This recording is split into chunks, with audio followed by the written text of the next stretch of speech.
London যাওয়া হয় না, এই জন্য বাংলার লন্ডন আমরা দেখতে আসি। এবার আমরা একটু ঢাকার বাইরের পর্যটন কেন্দ্রের খবর নিতে চাই। যেহেতু পর্যটকের অন্যতম গন্তব্য সিলেট, সেখানে রয়েছেন আমাদের সহকর্মী হোসেন আহমদ সুজাত। সুজাত, ঈদের ছুটিতে সিলেট নগরীয় স্পটগুলোতে কেমন পর্যটকের আগমন দেখেছেন এবং প্রশাসন কি ধরনের প্রস্তুতি নিয়েছে পর্যটকদের জন্য, জানাবেন সার্বিক পরিস্থিতি সেখানকার।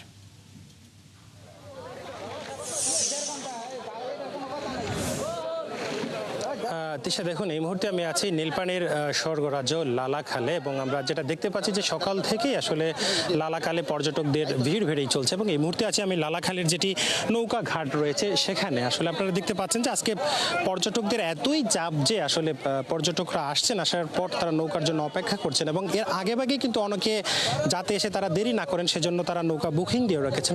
অসংখ্য পর্যটক কিন্তু এই নৌকা ঘাট থেকে তারা লালাখালের উদ্দেশ্যে যাচ্ছেন নীলপানির সেই স্বর্গরাজ্য দেখতে। সেখানে গিয়ে তারা গোসল করছেন, প্রকৃতির সাথে তারা হারিয়ে যাচ্ছেন। আমরা একজন পর্যটকের সাথে একটু কথা বলবো। ভাইয়া, কোথায় থেকে এসেছেন এবং সিলেটে এসে কি কি দেখলেন? আমরা রূপগঞ্জ থেকে এসেছি, নারায়ণগঞ্জ। আর সিলেটে আমরা আসলাম আজকে ফার্স্টে আসলাম শাহজালাল শাহপরান মাজার জিয়ারত করে। তো লালাখালের বিষয়ে অনেক শুনেছি, এর জন্য আমরা লালাখালটা দেখতে আসলাম কতটা সৌন্দর্য। প্রকৃতপক্ষে সিলেট কতটুকু সুন্দর?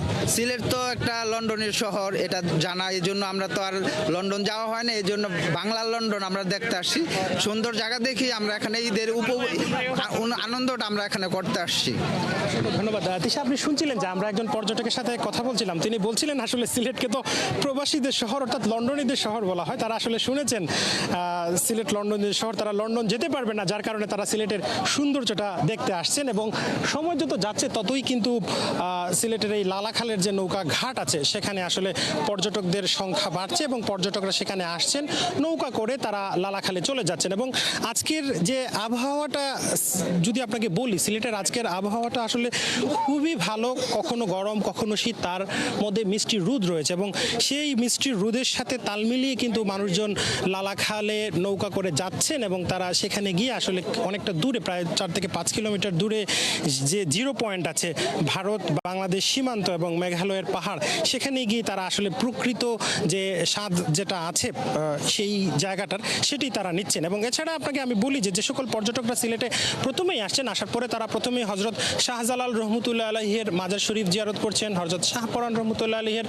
মাজার শরীফ জিয়ারত করছেন। এরপরে কোনো পর্যটক লালাকালে আসছেন, কেহ জাফলংয়ে যাচ্ছেন, কেহ বা আবার সাদা পাথরে যাচ্ছেন, রাতারগুলে যাচ্ছেন, বিছানাকান্দিতে যাচ্ছেন, ত্রিমোহনাতে যাচ্ছেন। অর্থাৎ পুরো সিলেট জুড়ে যে সকল পর্যটন স্পট ছড়িয়ে আছে প্রত্যেকটা পর্যটন স্পটে কিন্তু আজকে পর্যটকের ভিড় লক্ষ্য করা যাচ্ছে। আমরা সিলেট জেলা প্রশাসন এবং জেলা পুলিশের সাথে কথা বলেছিলাম, তারা আমাদেরকে জানিয়েছেন যে আসলে পর্যটকদের নিরাপত্তা নিশ্চিত করতে যে পদক্ষেপ নেওয়া প্রয়োজন তারা ততটুকুই নিচ্ছেন এবং এখন পর্যন্ত আসলে সিলেটের কোথাও কোনো পর্যটক হয়রানির আমরা খবর শুনতে পারিনি। তবে পর্যটকরা বলছেন যে যাতে তারা সিলেটের সৌন্দর্যটা উপভোগ করে তাদের নির্দিষ্ট গন্তব্যে যেভাবে পৌঁছাতে পারেন, অর্থাৎ পথের মধ্যে যাতে তাদের কোনো সমস্যা না হয়, তারা যাতে ছিনতাইয়ের মধ্যে না পড়েন, কোনো ধরনের যাতে অপ্রীতিকর ঘটনা না ঘটে সেদিকে কিন্তু প্রশাসনকে নজর রাখতে হবে। তিশা।